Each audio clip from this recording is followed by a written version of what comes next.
Hello! Morning mga gawad! Shout out! Ligpit tayo ng mga sinampay. Akit tayo sa hagdanan. Dito tayo sa taas. Ang dilim. O, diba? Kunin natin itong mga sinampay natin mga gawad. Para mabawasan ang ating ligpitin. Di ba mga agawad, no? Magliligpit tayo ngayon. Sobrang init dito sa taas mga agawad.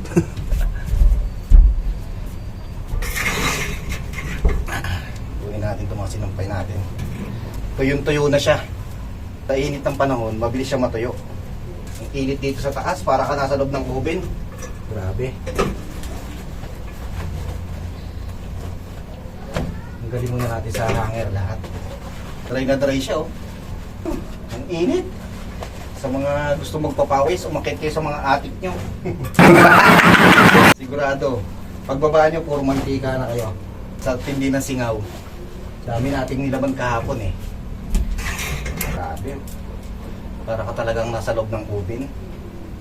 Tanghalin tapat. Init!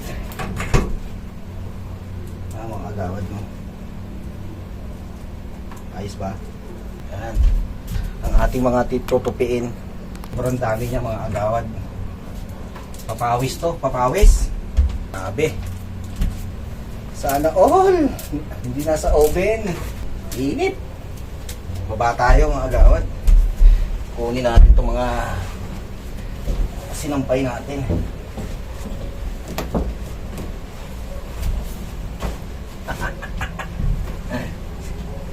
Ang dami nito agad. Baba tayo, ang init.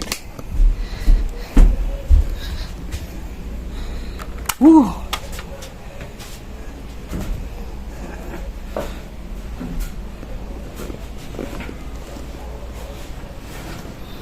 Dahan-dahan lang tayo, baka malaglag tayo sa hagdanan.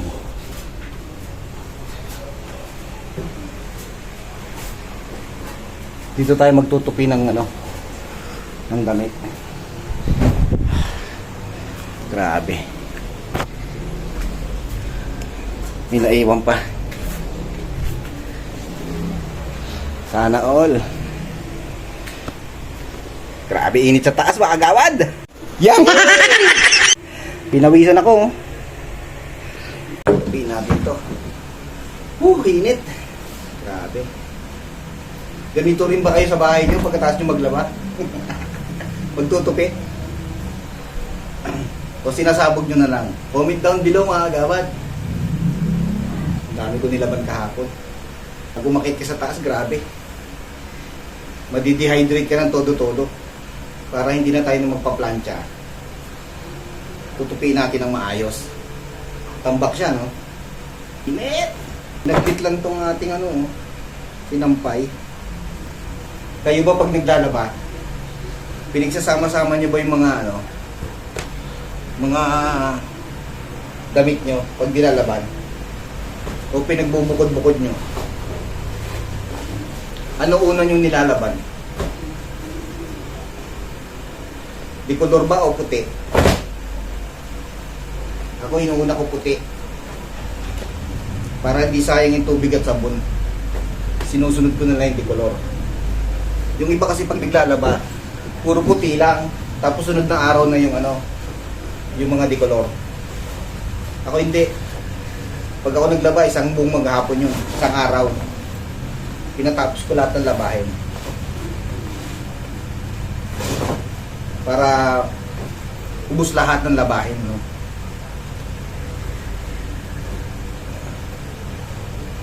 Nagtutupi rin ba kayo ng mga damit nyo? O nagpapalaundry lang kayo? Para pag uwi sa inyo ng mga damit nyo, tapos na. Gagamitin na lang. Diba? Shoutout sa lahat ng mga labandero at labandera. Ang hirap paglaban, oh. Ang hirap paglaban mga agawad, grabe. Yung iba, ayaw talaga maglaba, nagpapalaundry na lang. Ang gaspang ng ng tela. Sobrang tuyot na tuyot. Pagkatapos nating magtupi nito, mga agawan, itatabi na natin ito sa cabinet. Isi-separate na natin bawat isa. O, di ba? Una ko yung mga malalaki para madaling mabawasan ng space dito kasi malit lang yung patungan ko eh. Pag naglalaba ba kayo, meron ba kayong nakukuha pera sa mga damit na nilalaban yung mga agawan? Kasi minsan din nakukuha ko rito eh. Nakakalimutan ko mga pera. Kaya yung naglalaban ng damit ko dati, tuwan-tuwa yan. Kasi marami siya nakukuha pera sa damit. Sana all may naiiwan, no? Naayos natin maigi. Dami kong short na nilaban. Ubus ata yung short ko, ah. Oh, ha? Tapos na yung mga maong. Ito, ano na to, mga soft cotton na to. Yung mga tela niya, mga maninipis na. Mga agawad. Lilikpit ko muna tong mga, maong ko, ha? Ilagay na natin sa drawer. Nailigpit ko na siya mga agawad sa drawer. Ito naman tayo, mga damit naman. Jacket, ganyan. Ito madalas kong ginagamit kasi pag malamig sa biyahe, pwede ko na itong baunin. Kasi minsan, sumasakit yung tenga natin sa sobrang lamig sa loob ng taxi mga agawad eh. Pag gabi malamig. Sa araw, sobrang init pag nasa biyahe ka. Kaya, di ba? Paborito nating tuwalya to eh. Puti. Tapos mga punda. Nagpalit na rin ako ng mga punda ko sa bedsheet, mga agawan. Para mabango yung ating punda. Kapag natulog tayo, ang bango ng una natin. Medyo maasim-asim na ako, mga agawan. Maliligo tayo nito mamaya-maya konti pagkatapos natin magtupi. Ang init. Kailangan talaga tupin-tupi para magandang tingnan. Space saver ba? Pag nilagay natin sa cabinet, masyadong maraming mailalagay. Amoy downy ang ating punda ng una. Ang bangar. Ang linis. May natira pa palang shirt. Tapos ang mga uniform natin sa trabaho. Mga t-shirt na pula.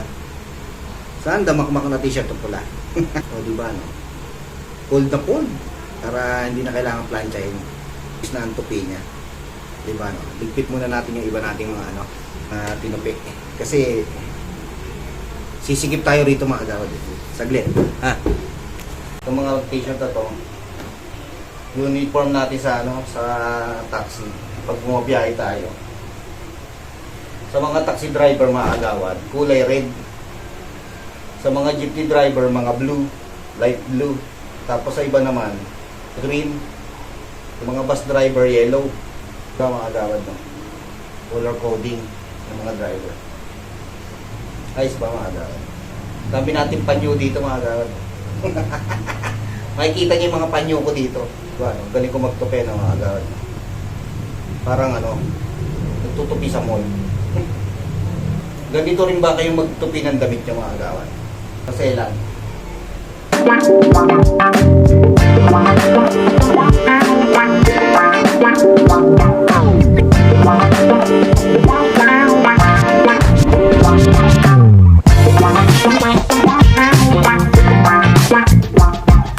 Sana all. Planchado. Oh. Ayos ba mga agawad? Ang ating tupi. Pwede na ba? Nagtupi tayo ng damit mga agawad. Ganun sana. Puting-puti ito. Grabe. Oh. Kinusot ko ito ng kinusot mga agawad eh. Kasi ilan tayo pagdating sa puti. Yan, kasi panlakad natin ito. May panlakad, may pantakbo. Really? Alam niyo ba nung araw mga agawad, ang mga damit ko, karamihan dyan mga polo shirt. Mahilig akong bumili ng mga polo shirt nung araw. Pero pa pala natirang pula. May kilala ako nagtutupi ng damit mga agawad. Hindi ayos. Kahit anong gawin tupi sa damit, hindi talaga ayos. Hate na yung nagtutupi ng damit. Ginagawa niya, ginaganto niya na, binabarunbun niya na. Okay na yan. Pambira, shout out sa'yo. Siya nagtutupi ng damit. Niro-rolyo niya lang. Sunod dito mga agawad. Mga naman, mga tawel, saka mga medyas, panyo, mga salawal. Lalo tayong matinong damit. Oh. Puro sira-sira. Ayos ah. Pag naglalaba kayo mga agawad, naglalagay din ba kayo ng downy para mabango yung damit ninyo? Ako kasi mahilig ako maglagay ng down. Para yung yung amoy ng damit, mabango. Fresh na fresh.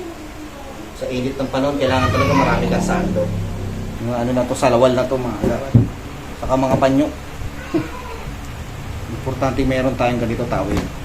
Para hindi ka masyadong natutuyan ng pawis. May pamunas ka kagad, di ba mga agawad? Pag bumabiyahe ka. Dapat talaga maraming towel eh. Ang bango ng ating towel. Amoy downy. Tapos itong mga medyas. Maganda tupirin ito. Nirorolyo ko kasi itong mga agawad eh. Ganyan ko siya.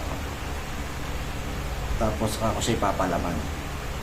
Papalaman ko siya sa loob. Ayan, o di ba? Para hindi nagkakahiwalay magkapares. Ayan, o di ba? Sa mga nag-hate talaga yung mga nagtutupi ng damit diyan, shout out sa inyo lahat.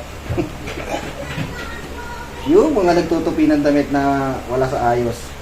Sabi lang na nagtupi ng damit pero binalumbon lang. Maraming ganyan mga agawad. Tayo kailangan naka-organize siya. Para pag gagamitin mo na siya, naka-ready na siya, no? O di ba? Binabalumbo natin tapos iro-roll yun. Para hindi nagkakahiwa-hiwalay magkakapares. Kasi naliligaw eh.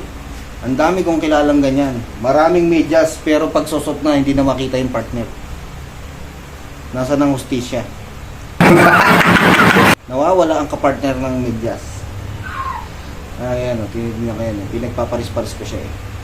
O, di ba? Tapos titignan ko kung yung magkakasing haba. Di ba mga agawad? Sino-relate dyan? Ang medyas sa magkasing haba. Dito sa apat, titignan natin. Ito mukhang bulaklak na yung dalawa. Ito magkasama to. Di ba? At least na-identify mo kung ano yung magkakasama. Pag pare-parehas ang medyas nyo, ganyan ang gawin yung mga agawad.